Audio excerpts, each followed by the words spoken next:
ಕಷ್ಟಗಳ ಸರಮಾಲೆಯಿಂದ ಜೀವನ ಸಾಕಾಗಿದ್ದರೆ ಈ ಸಣ್ಣ ಸಣ್ಣ ಬದಲಾವಣೆಗಳನ್ನು ಮನೆಯಲ್ಲಿ ಇಂದಿನಿಂದಲೇ ಮಾಡಿಕೊಳ್ಳಿ. ಲಕ್ಷ್ಮೀ ದೇವಿಯು ಮನೆಯಲ್ಲಿ ನೆಲೆಸಲು 23 ಸೂತ್ರಗಳನ್ನು ಈ ವಿಡಿಯೋದಲ್ಲಿ ತಿಳಿಯೋಣ. ದೇವರ ಕೋಣೆಯಲ್ಲಿ ಅರಿಶಿಣ ಬೆರೆಸಿದ ಅಕ್ಷತೆ ಇಟ್ಟರೆ ತುಂಬಾ ಒಳ್ಳೆಯದು. ಇದರಿಂದ ಸದಾ ಮನೆಗೆ ಮಹಾಲಕ್ಷ್ಮೀ ದೇವಿಯ ಅನುಗ್ರಹ ಇರುತ್ತದೆ. ಮನೆಗೆ ಸಿರಿ ಸಂಪದಗಳು ಪ್ರಾಪ್ತಿಯಾಗುತ್ತದೆ. ದೇವರ ಕೋಣೆಯಲ್ಲಿ ಯಾವ ದೇವರ ಫೋಟೋ ಇಲ್ಲವೆಂದರೂ ಗೋಮಾತೆಯ ಫೋಟೋ ಇಟ್ಟು ಪೂಜಿಸುತ್ತಿದ್ದರೆ ಸರ್ವ ದೇವತೆಗಳು ಮನೆಯಲ್ಲಿ ನೆಲೆಸಿದಂತೆ. ಸಕಲ ದೇವತಾ ಸ್ವರೂಪವಾದ ಗೋಮಾತೆ ಫೋಟೋ ಮನೆಯಲ್ಲಿದ್ದರೆ ಆ ಮನೆಗೆ ನಕಾರಾತ್ಮಕ ಶಕ್ತಿಗಳ ಪ್ರಭಾವ ನಡೆಯೋದಿಲ್ಲ. ದಿನನಿತ್ಯ ಸ್ನಾನ ಮಾಡಿದ ಬಳಿಕ ನಿಮ್ಮ ಮನೆಯ ಈಶಾನ್ಯ ದಿಕ್ಕಿನಲ್ಲಿ ಸ್ವಲ್ಪ ಅರಿಶಿಣದ ನೀರನ್ನು ಚೆಲ್ಲಿದರೆ ನಿಮ್ಮ ಮನೆಯಲ್ಲಿನ ವಾಸ್ತು ದೋಷಗಳು ಕ್ರಮೇಣ ಕಡಿಮೆಯಾಗುತ್ತದೆ. ನೆಗೆಟಿವ್ ಶಕ್ತಿಗಳು ಮನೆಯಿಂದ ಹೊರ ಹೋಗುತ್ತದೆ. ವಾಸ್ತು ಪ್ರಕಾರ ನೀವು ಮಲಗುವಾಗ ನಿಮ್ಮ ತಲೆಯು ದಕ್ಷಿಣ ಅಥವಾ ಪೂರ್ವ ದಿಕ್ಕಿಗೆ ಇರುವಂತೆ ನೋಡಿಕೊಳ್ಳಿ. ಮನೆಯಲ್ಲಿ ಹೆಚ್ಚು ಧೂಳು ಜೇಡ ತುಂಬಿದರೆ ಸದಾ ಹಣಕಾಸಿನ ಕಷ್ಟಗಳು ಎದುರಾಗುತ್ತದೆ. ಇದರಿಂದ ನೀವು ಮಾಡುವ ಕೆಲಸ ಕಾರ್ಯಗಳು ಮಂದಗತಿಯಲ್ಲಿ ಸಾಗುತ್ತದೆ. ಮನೆಯವರ ಆರೋಗ್ಯದ ಮೇಲೂ ಇದರ ಪರಿಣಾಮ ಬೀರುತ್ತದೆ. ಮನೆಯ ಮುಖ್ಯ ದ್ವಾರದ ಮೇಲೆ ಸ್ವಸ್ತಿಕ್ ಚಿಹ್ನೆ ಬರೆಯುವಾಗ ತಪ್ಪಾಗಿ ಸ್ವಸ್ತಿಕ್ ಚಿಹ್ನೆ ಬರೆಯಬೇಡಿ. ಸರಿಯಾದ ಕ್ರಮದಲ್ಲಿ ವಾರಕ್ಕೆ 1 ಬಾರಿಯಾದರೂ ವಾರ ಒಪ್ಪತ್ತು ಮಾಡುವಾಗ ಅರಿಶಿಣದಿಂದ ಸ್ವಸ್ತಿಕ್ ಬರೆದು ಧೂಪ ತೋರಿಸಿ. ಇದರಿಂದ ಮಹಾಲಕ್ಷ್ಮೀ ದೇವಿಯ ಆಗಮನ ಮನೆಗಾಗುತ್ತದೆ. ಅಡುಗೆ ಕೋಣೆ ಹಾಗೂ ಸ್ನಾನದ ಮನೆ ಅಂಟಿಕೊಂಡು ಇರಬಾರದು. ಇದರಿಂದ ಆರೋಗ್ಯ ಸಮಸ್ಯೆಗಳು ಕೂಡ ಬರುತ್ತದೆ. ಹಾಗೆಯೇ ವಾಸ್ತು ಪ್ರಕಾರ ಹೀಗಿದ್ದರೆ ಕಷ್ಟಗಳು ಆ ಮನೆಗೆ ಹೆಚ್ಚುತ್ತದೆ.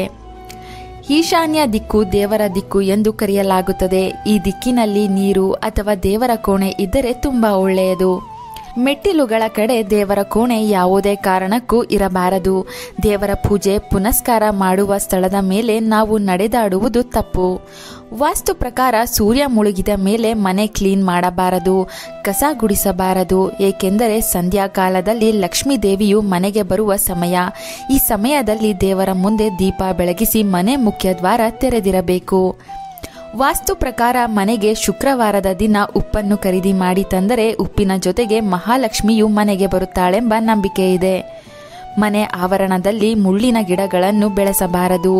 ಇದರಿಂದ ಮುಳ್ಳಿನಂತೆಯೇ ಜೀವನ ಬದಲಾಗುತ್ತದೆ, ಕಷ್ಟಗಳ ಪ್ರಮಾಣ ಹೆಚ್ಚಾಗುತ್ತದೆ. ಮಕ್ಕಳು ಓದುವ ಕೋಣೆಯಲ್ಲಿ ಅಥವಾ ಮಕ್ಕಳು ಓದುವ ಸ್ಥಳದಲ್ಲಿ ಸರಸ್ವತಿ ದೇವಿಯ ಫೋಟೋ ಇಟ್ಟಿದ್ದರೆ ತುಂಬಾ ಒಳ್ಳೆಯದು. ಹೆಂಗಸರು ಮುಟ್ಟಿನ ಸಮಯದಲ್ಲಿ ಮೊದಲ 3 ದಿನ ತಲೆಗೆ ಎಣ್ಣೆಯನ್ನು ಹಾಕಿ ಸ್ನಾನ ಮಾಡಬಾರದು. ಇದರಿಂದ ಅನಾರೋಗ್ಯ ಸಮಸ್ಯೆ ಕೂಡ ಉಂಟಾಗುತ್ತದೆ. ಮಂಗಳವಾರ ಶುಕ್ರವಾರಗಳಂದು ಬಟ್ಟೆಗಳನ್ನು ಒಗೆಯಬಾರದು. ಇದರಿಂದ ಹಣಕಾಸಿನ ಸಮಸ್ಯೆಗಳು ಮನೆಯಲ್ಲಿ ಹೆಚ್ಚುತ್ತದೆ.